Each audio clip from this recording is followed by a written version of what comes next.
1 of Fantasy Football Power Half Hour. This episode is brought to you by altfantasysports.com, your number one stop for all your alternate fantasy sports needs, including coverage of the XFL when it comes back.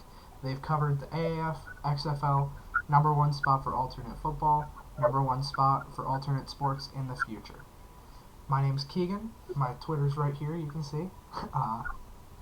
And I'm Zach, and my Instagram is down there. Just Nope, the other DM side. me talking football, other side, There whichever you side go. it's somewhere. Just DM me, talk football. I always love talking football, except with my friends who are very toxic. Shout out to all of them. Yeah. And our Power Half Hour Twitter is right down here, so go shoot us a follow there. Welcome to the podcast. This is episode 1. It's going to be a little bit longer than our normal episodes. Obviously, the normal episodes are going to be slated to be a half hour, but today's going to be a little bit different. It's the first episode. Obviously, we're coming in mid-season. A little bit awkward, but is what it is. And we're going to be talking about some top season performers. We're going to be talking maybe about some quality guys that you could have picked up late, maybe about some disappointments depending on if they're part of our other sections. We're going to be talking about buy and sell. We're going to be talking about start and sit, and we're going to be talking about guys you can pick up late in the week to maybe shoe in to your lineup if you really need it. So, without further ado, first episode. Yeah, so just to recap some of the top performers this season at QB, you got the big three, Kyler, Mahomes, and Russ, who's been cooking this year. They really let Russ cook. They came into this season as, like, everyone expected them really to have a good season. Obviously, it's Pat Mahomes. Obviously, it's Russell Wilson. Some guys, like Lamar Jackson, who was supposed to be the 1-2 quarterback with Mahomes, he hasn't really looked that good. But yeah, Kyler, Mahomes, and Russell Wilson really are the three top quarterbacks this year. Yeah, and obviously that's no surprise, but a couple guys just outside of those top three. Aaron Rodgers coming back off of what can be considered an off season for him, even though it was still a pretty good season, just because the dude is insane all the time. Yeah. Justin Herbert, quarterback 8. Matt Ryan, quarterback 7. He always puts up good numbers. So there were a lot of really good quarterbacks you could pick up this year. And if you were lucky like me, I got Rodgers and not Mahomes, Rodgers and Matt Ryan in one of my leagues. So I haven't really had a bad week with quarterbacks. There's there's really a bunch of quarterbacks that have had really good seasons. I mean, we haven't even mentioned Deshaun Watson, who on a team like the Texans, who is one of the bad teams in the league, he's really shined the past like 5 weeks. I traded him, and I traded for him, and ever since I traded for him, he's put up 20 points each game. Yeah. And then another guy that we didn't mention, which I feel bad for fantasy owners that drafted him because he was on pace to set a bunch of records. Dak Prescott. I hope he gets better. I am an Eagles fan, so little hate for Prescott, but I mean he's a great player. He's great heart, great talent. And it's a shame to see what happened. Both it's a shame to see it, and it hurts the eyes to see it because that was just terrible. Yeah. He was going like for 500 yards a game. So shout out. I hope he gets better. Yeah. That, the Alex Smith knee injury, and the Kyle Allen ankle injury. Those are the only injuries I've ever seen on live television that were worse than Gordon Hayward in the first game of his Celtics career. I'd say I'm not sure if you saw this one. Kevin Ware injury, Louisville versus Duke in March Madness, where he jumped up to block a shot and his whole bone was sticking out of his leg. Oh, yeah. That was worse. That's the worst one I ever saw. But I moving didn't see it. on from that, we got running backs: Dalvin Cook, Alvin Kamara, Derrick Henry, and then one of the biggest surprises, who was one of the best quality picks, came in as RB close to 90. It was like low 80s, or high 80s, and James Robinson. And all these guys have really done really well. I mean, Dalvin Cook has been an absolute beast the past couple games. I played against him this week, and that did not go well. Lost by 6 points, but it is what it is. Kamara has had a really good bounce back season after his injury-ridden season last year. And then Derrick Henry, who always produces. and yeah, really, everyone expected them to do well this season. Yeah, and going back to Lamar Jackson, a thing just came out on Twitter from, I believe, Ian Rappaport.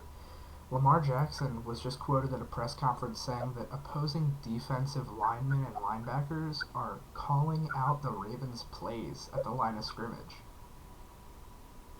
So that's interesting. That just came out. Yeah, like just now. Wow. Yeah. So breaking news as we're recording. Going on to wide receivers though, Devontae Adams. I mean, we just talked about Aaron Rodgers. He's having an amazing season, playing pissed off, and it's showing. Devontae Adams has had ridiculous games. I think in my guy Ian Hartitz, I'm gonna mention him a lot during this podcast. He did projections of the rest of the season, and then took every wide receiver's like points spread over 1,000 projected seasons.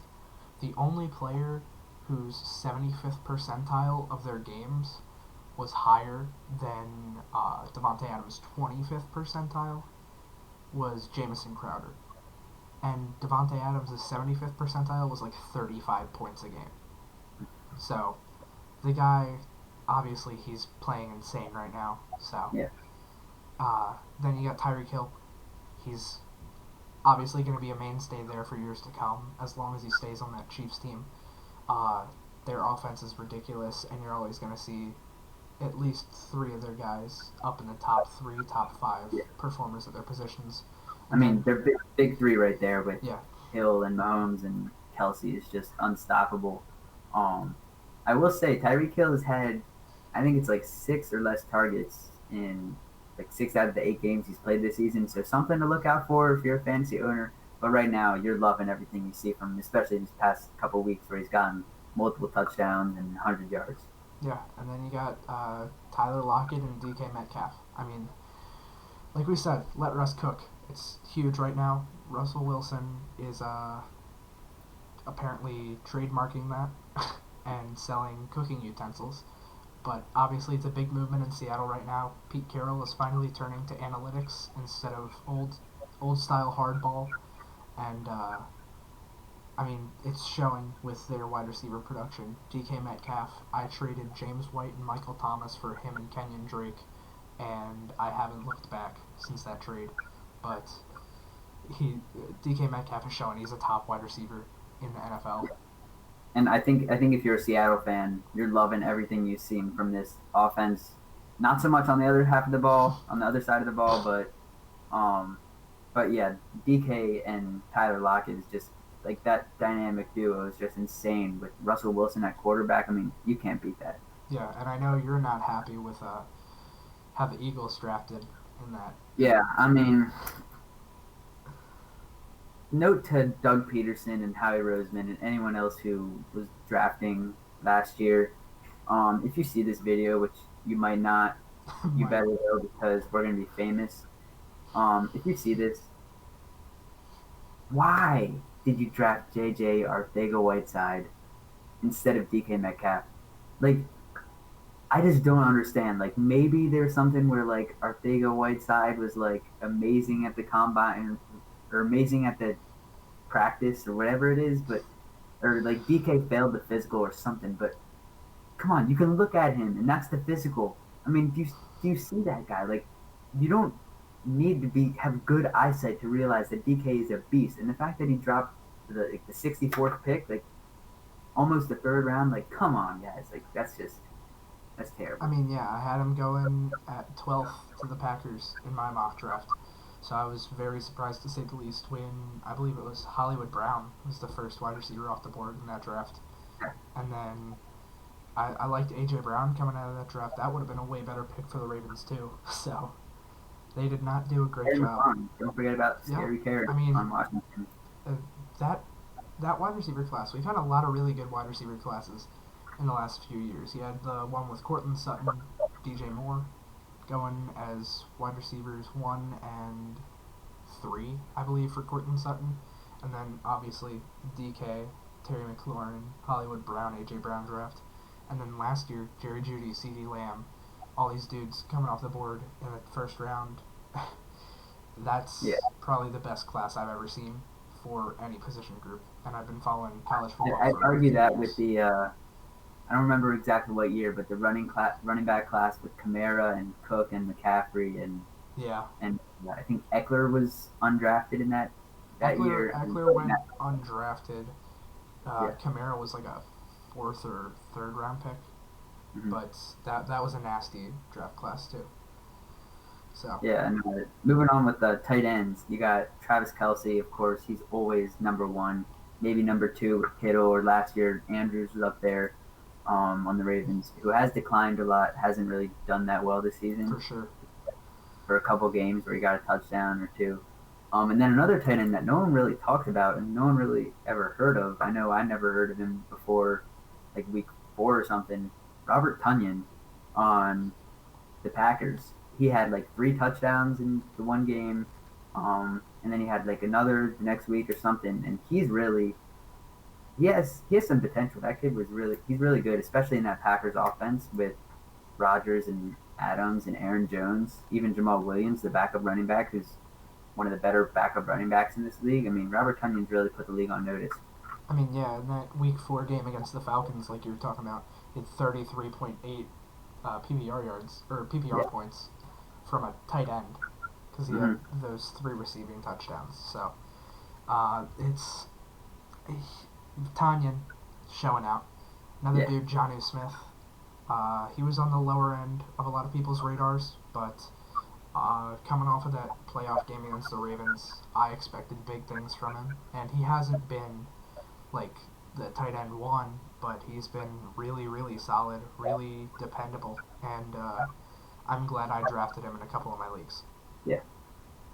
And then defense, special teams, Ravens up there. They have one of the best secondaries, if not the best secondary in the league, with Peters and Humphrey, who I think is the best corner, and Jimmy Smith, even who's getting old but still.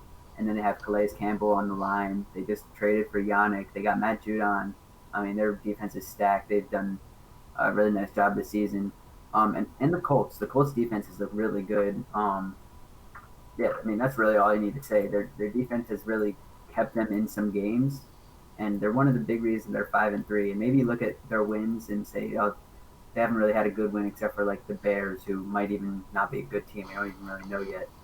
But I mean, the Colts defenses look solid. And then for kicker, you got Young Hui Koo, the someone who came into the league automatically a legend after that game with like 3 straight onside kicks that they recovered. One was like a penalty, but he did it again and still got it. I mean, that was insane.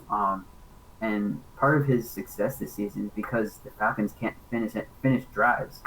Like Koo is kicking a lot of field goals. He's making a lot of field goals. And if you have him on your team, you're feeling good about your kicker this year. Yeah, and Young Waku, he was an AAF guy for the Atlanta Legends, and he went from being on the Chargers to getting cut. Obviously, went to the AAF, showed out there, and then he came into the league, lit it up, and funny thing about that onside kick game, it's really strange to look at the fact that they recovered those onside kicks and then they couldn't figure out how to cover an onside kick against the Cowboys. Yeah, against the Cowboys. Yeah, but That was one of the worst plays I've ever seen. I mean, yeah, I don't have words for it. It was It's like someone told them not to touch the ball. Like if you touch the ball, you're getting COVID or something. yeah. They Because thought they were playing the kicking team on that side, yeah. so Or they were playing hot potato and they would like burn their hand off. I don't know what the case may be, but whatever it was, the Cowboys should have like one win this season. But the Falcons, of course, blowing their leads. The whole state of Georgia known for blowing their leads, honestly. Braves. that was Yeah. awful this year. In But Georgia, this is a uh, football podcast, not baseball. So I'm gonna stop talking about the MLB. We're gonna move on to our buy and sell section.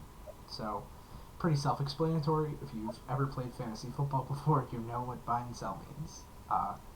buy them if you're making a playoff run. Sell them if you're making a playoff run. Only do these if you're making a playoff push. Yeah. And I mean, I think most teams right now are still probably in the mix unless you're Yeah. like winless or have one win, because there's still like 5 more weeks of fantasy for most leagues, maybe 4, maybe 3 if you have like 2 week playoffs, or maybe more if you have like only 2 teams make the playoffs. I don't know, but yeah, So starting off with a bye, we got Austin Eckler. We talked about him earlier in that really great draft class for running backs. Eckler, the guy, he's been injured this season, and he is hopefully going to be coming off IR in the next couple weeks, if not this week. And obviously, he's a fantastic running back when he's active. He catches balls out of the backfield like nobody's business. The dude's basically a wide receiver lined up at running back in a smaller frame. hmm And I expect running back one type numbers when he comes back from injury. And if you're making a playoff push, like I said earlier, definitely go after him. If somebody drafted Eckler in the first or second round, they probably have a losing record right now and are willing to sell off pieces. So you can probably get him for maybe a couple bench pieces. So yeah, and also with how Justin Herbert has played, who I think is that's one of the best. If you drafted him this season, you are loving it. Even if you drafted him and held on to him, because he's been, I think, QB 8. yeah, He's currently the QB 8. He's trailing. He's only behind Pat Mahomes in touchdown passing like the last 4 weeks.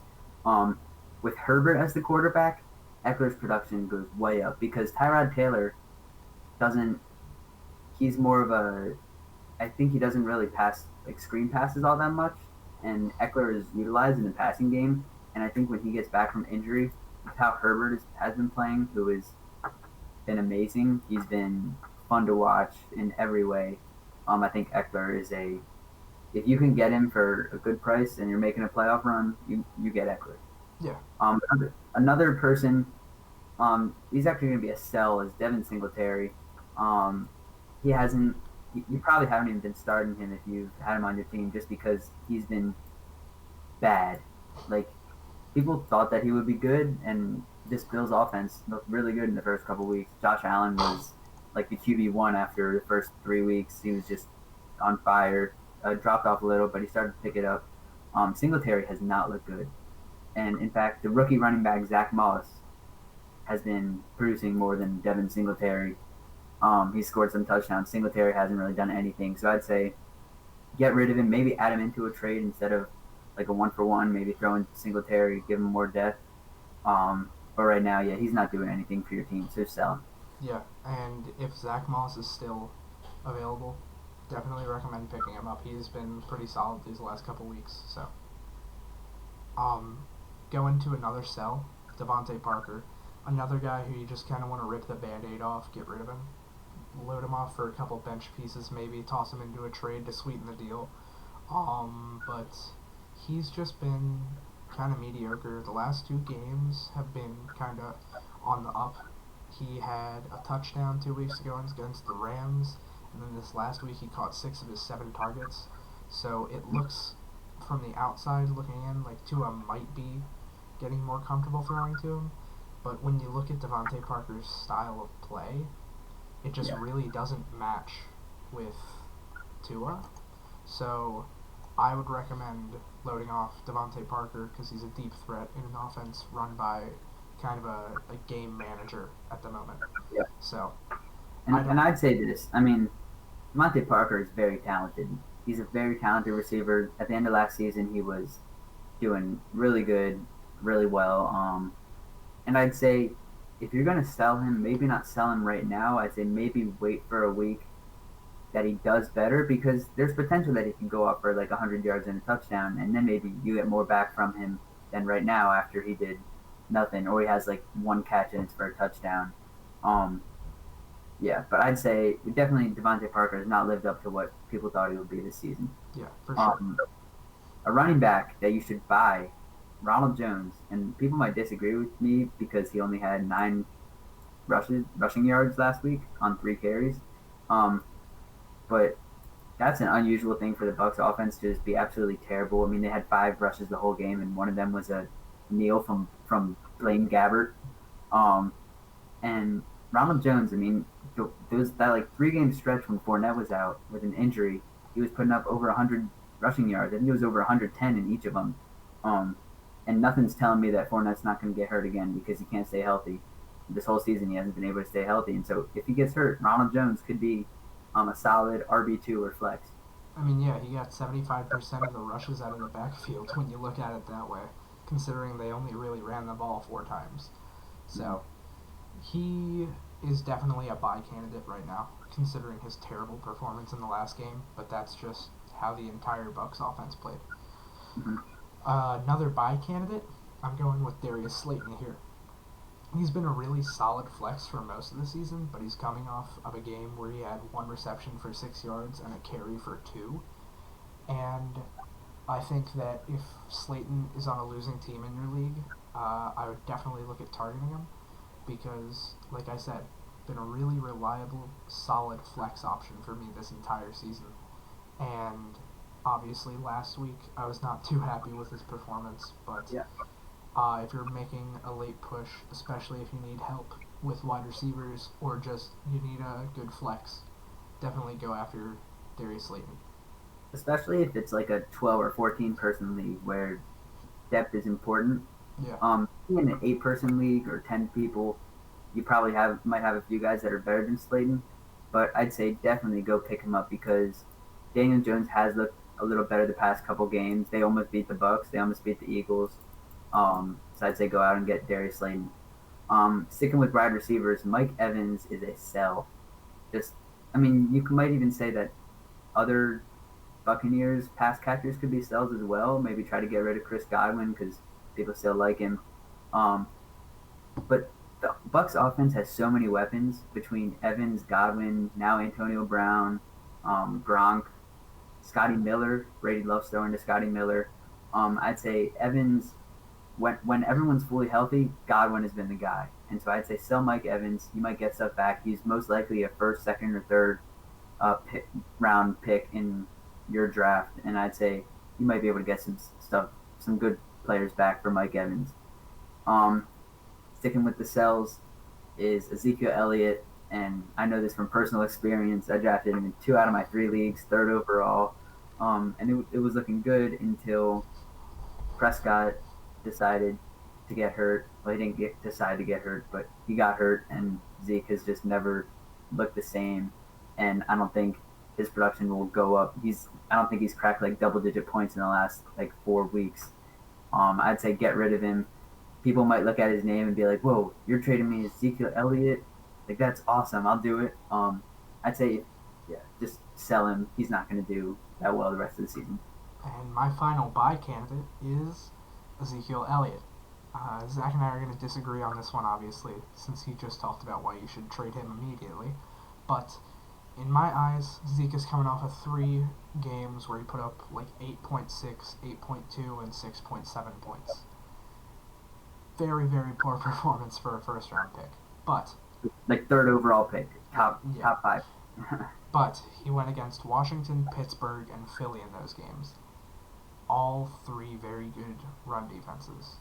So, he's coming off a bye, going up against Cincy. They played the Steelers this week. I don't think he's coming off a bye. He has a bye this week, sorry. Next week he's coming off a bye. And he gets Cincinnati and, I believe, Minnesota. Minnesota the week after the bye, and then Cincinnati 3 weeks later. 2 awful run defenses. So, if somebody in your league like Zach, who clearly is trying to unload Zeke, is trying to sell, I'd recommend at least offering something, maybe lowballing them, and then see what they counter. Because Zeke could definitely help you make a late playoff push against Minnesota and Cincinnati. And Garrett Gilbert threw to his running back a lot in the AAF, which is really the only film we have on Garrett Gilbert besides last week. So I would recommend taking a look at offers for Zeke. I mean, listen. he did play against Washington, Philly, and Steelers, which are all three good defenses, run defenses. But come on, like with Garrett Gilbert as quarterback, no one's expecting him to torch the defense by passing it. He's handing the ball off to Zeke. They're going to stuff Zeke. Zeke fumbles the ball. He's in his own head. He hasn't looked the same ever since Dak went out. And even though the Cowboys offense has a ton of weapons with Amari and CeeDee Lamb and Michael Gallup and even Dalton Schultz, who has turned into be a solid tight end, Zeke isn't going to do anything. I mean, maybe he'll get a touchdown or two in the game, maybe against those bad rush defenses. But come on. We're just gonna agree to disagree on that one then. Yeah, so we're gonna move on to the start sit portion. It's gonna be kind of like a speed run of who should start, who should sit, players that might want to bench even if they're good players. So I'll start us off with the starts. At QB, Baker Mayfield versus Houston, I think is going to be a pass-heavy game for the Texans at least. So Baker's going to have to stay in it and pass it more. I would expect still Nick Chubb and Kareem Hunt, who has been a great quality pick. Kareem Hunt, who was drafted in like the 9th round.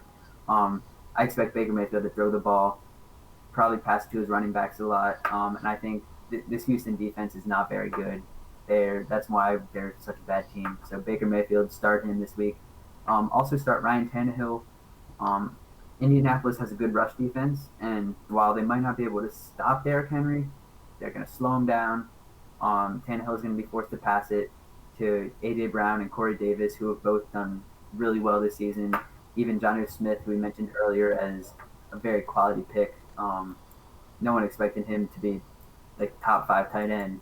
He came in as like 16th ranked tight end. So Baker Mayfield versus Houston, Tannehill versus Indianapolis. Now on to running backs. Antonio Gibson versus Detroit. Detroit's rush defense has never been good. I mean, maybe before I was born, but I just can't remember when they were able to stop the run. Antonio Gibson coming off a week that he had a touchdown.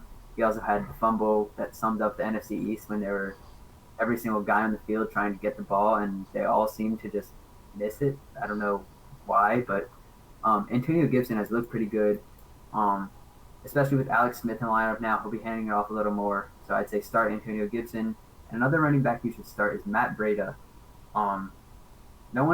He's probably available in many of the leagues, probably in most leagues, unless people pick them up. And this is more of a start if you need someone to start, because the Chargers are going up against Tua. Tua it's going to be his 3rd game. And the Chargers can bring pressure. They got Joey Bosa. And so Matt Breida, I expect some handoffs, maybe some passes to him. So I'd expect start Antonio Gibson, start Matt Breida. For wide receiver, Will Fuller versus Cleveland. The same game with Baker Mayfield in Houston. Will Fuller has scored a touchdown in his last 6 games. He was drafted in like the 11th round in some leagues. He's been a very quality pick. Start him this week. And also start Bobby Trees for Seattle. Robert Woods, he's looked really good past couple weeks. He's also competing with Cooper Kupp for that number 1 receiver, but I mean, they're both. Seattle's defense is just, we don't need to say anything about that. I mean, with how good their offense is, it's a shame how bad this defense is. They're down there with the Cowboys defense. Start Will Fuller, start Robert Woods. For tight end, start Darren Waller versus Denver. Darren Waller, I mean, everyone knows Darren Waller's a beast. That guy, you can't really stop him when he's on. He had like 12 catches in 1 game earlier this season. Denver's defense is very injury banged up, not really able to stop Darren Waller. I mean, I'd expect Darren Waller to have a big game. And then also Mike Gesicki against the Chargers. Because Tua is so young, I don't know if he's going to be going deep on the Chargers secondary, which would be good if they weren't so injured. They didn't have so many injuries. I mean, the secondary still isn't bad. But I'd say expect a lot of passes to Mike Gesicki, especially if you're in a PPR league or maybe half PPR where you get points per reception, because I don't know how many yards Gesicki's going to have, but I think he'll definitely have like 5 or 6 catches, maybe a red zone target or 2, maybe a touchdown. And then for defenses and kickers, same team, Packers versus the Jaguars, Mason Crosby. That's really self-explanatory. The Jaguars suck. The Packers are good. I'm not expecting Jaguars to do much against the Packers, and the Packers will probably score a lot. Mason Crosby will probably do well. Yeah. So going on to the sits, we're gonna run through these real quick. Quarterback Matt Stafford versus Washington. Stafford's coming off a bad game.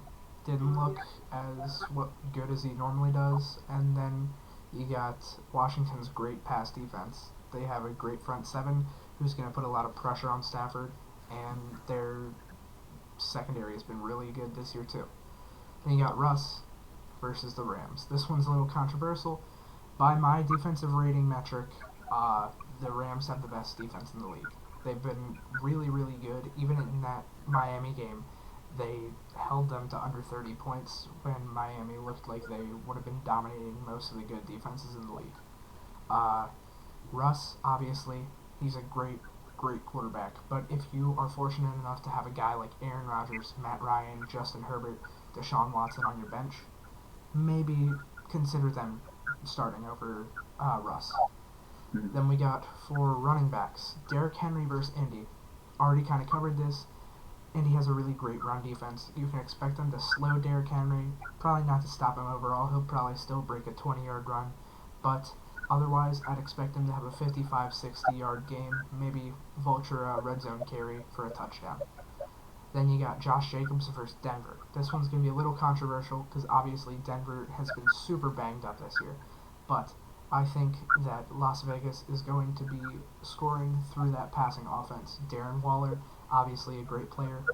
Denver's inside linebackers have been terrible at coverage since Danny Trevathan left, and I'd expect that team to be passing the ball the whole game. Plus, last week against Todd Gurley and Brian Hill, Denver held the Falcons to 92 total rushing yards.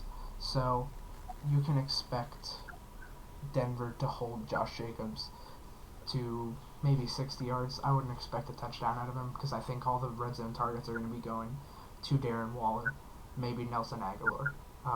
Some wide receivers that maybe you shouldn't start. Stephon Diggs versus Arizona and Adam Thielen versus Chicago. They both kind of have the same deal going on. They're going against great pass defenses. And obviously they're both elite wide receivers, but if you have a guy on your bench that maybe has an upside matchup this week, maybe looking to starting them instead. Maybe drop Diggs or Thielen to your flex. At worst, your bench. Then we have tight ends. Jordan Reed, this one's malleable. Obviously, it's whoever's starting for San Francisco. Against New Orleans, they just added Quan Alexander, who's a great drop linebacker.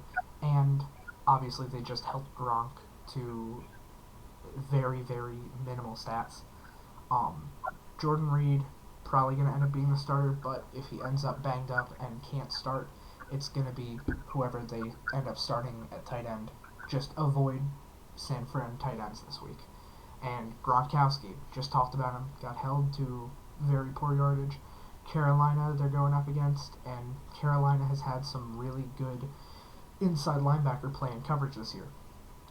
Gronk has not been the same tight end, obviously, coming off an off year, and I would not expect big stats out of him. Maybe he gets a touchdown this week, but I wouldn't expect anything. And then defense, this one's going to be pretty controversial. I'm not starting Pittsburgh's defense this week versus Cincinnati. I think Joe Burrow has shown he has poise in the pocket and can really play. The dude's a monster, and he has a pretty good arm. The big concern for him coming out of the draft was his arm strength, and I think that he's really shown he can still make big-time throws this year. And I'd expect Cincinnati to put up probably high 20s in points against Pittsburgh, keep it close. Maybe Pittsburgh loses this week in an upset. I'd keep an eye on that game. I think it's going to be a really good one. Oh, yeah. That's a bold prediction right there. And then for kicker, my boy Rodrigo Blankenship coming out of Georgia with the rec specs. You'd love to see it, but I don't expect anything from the Indy offense, to be honest, against Tennessee. I think that's going to be a really one-sided game. And, yeah. And another reason that I think the Cincinnati-Pittsburgh game is going to be close, Cincinnati just claimed Tack McKinley off of waivers, so they're going to have a lot of help off the edge. Tack McKinley is leading all defensive ends in pressure percentage, so I'd expect some good play out of him, maybe a sack or two this week. Very underrated player. Super. I'm surprised that the Falcons just dropped him instead of. I mean, it looked like the rumors about maybe trying to trade him, but I mean, the fact that the Bengals could just pick him up Yeah.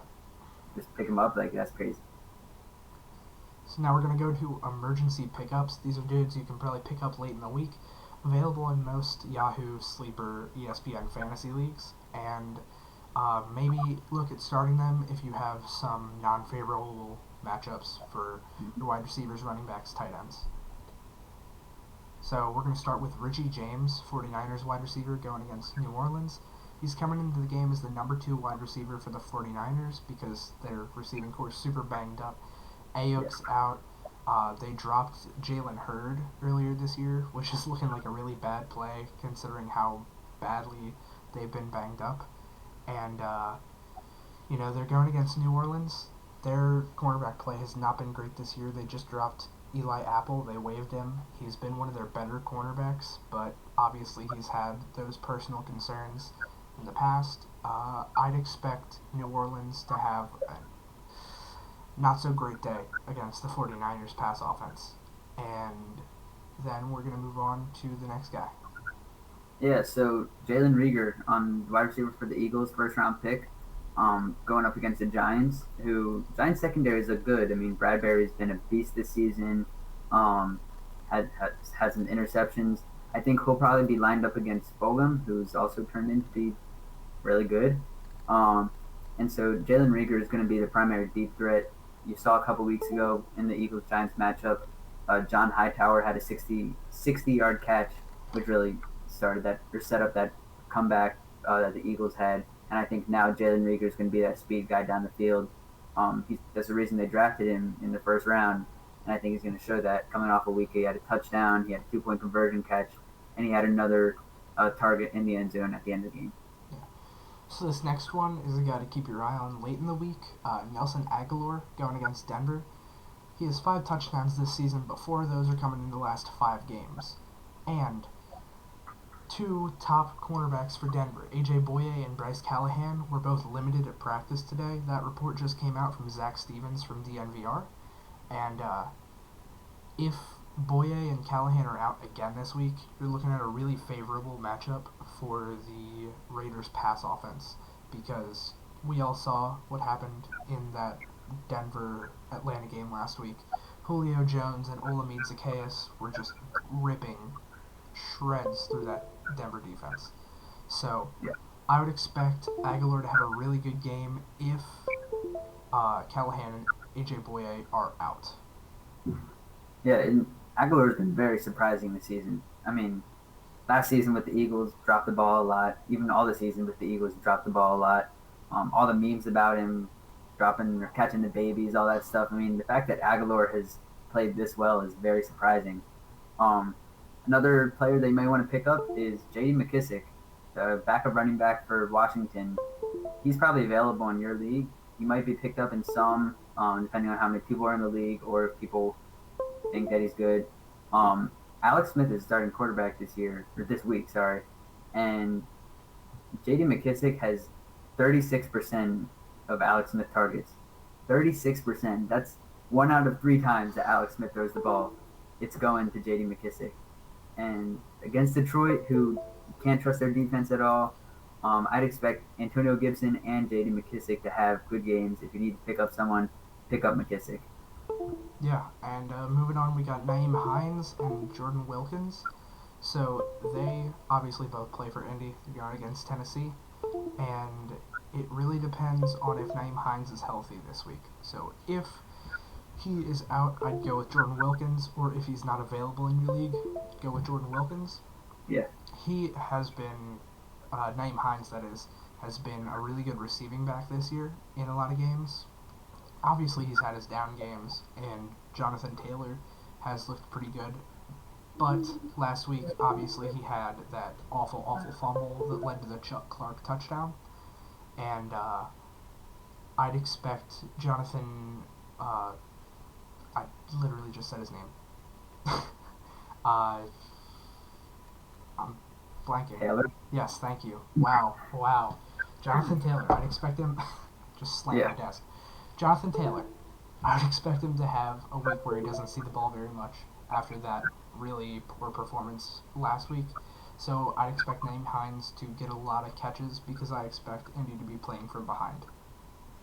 Yep, and then to round out the emergency pickups is Wayne Gallman going against the Eagles, who have a good rush defense. They've had a great rush defense for the past 5 years with Fletcher Cox and Brandon Graham, Malik Jackson playing this year, Javon Hargrave, they just acquired him, Derek Barnett played for a few years. Um, but Wayne Gallman in week 7 had 50 yards and a touchdown. If you need a guy to get you like 10 points, then Wayne Gallman's the guy. I mean, Devontae Freeman is playing this week, or I think he's playing this week, and he got hurt. That's why Wayne Gallman got a lot of the carries. But Gallman's really done. He's played pretty solid the past couple of weeks, and so, I mean, if you're looking this far down on the list of players that you might need to pick up, and Wayne Gallman's there, I'd say get Wayne Gallman. Yeah, for sure. And like you said, we think Devonta Freeman is playing this week, but he is questionable. So Mm-hmm. if he ends up being doubtful, I'd definitely look at picking up Wayne Gallman. Mm-hmm. So that's going to round out our episode 1 of Fantasy Football Power Half Hour. Obviously, it's a little long this week because it is episode 1. Talked about more stuff than we usually would this week. As you can see up here, brought to you by Old Fantasy Sports. Covered that at the beginning of the episode. And down here, you can find us on our Twitter at FFPHH. And my Twitter's here, right here. Zach's Instagram is here. Go drop us follows. You can DM us. We'll talk to you about football. Yeah. And you know, I post a lot of stuff about football on my Twitter. Obviously, I'm a big analytics guy. I made a stat the other day, and we might talk about that more next week, depending on some shifts in rankings. But, And then one last thing, if you have a trade or something that you want to talk to us about, I mean, we'd gladly analyze it, say if it's a good trade, whether to do it or not. Talk about your team, talk about just certain picking up, dropping people, trading them. I mean, if you have any of that, just feel free to just head and chat or DM us or yeah. Yeah. So that's going to round out episode 1. We're going to see you guys next week, and hopefully you enjoyed.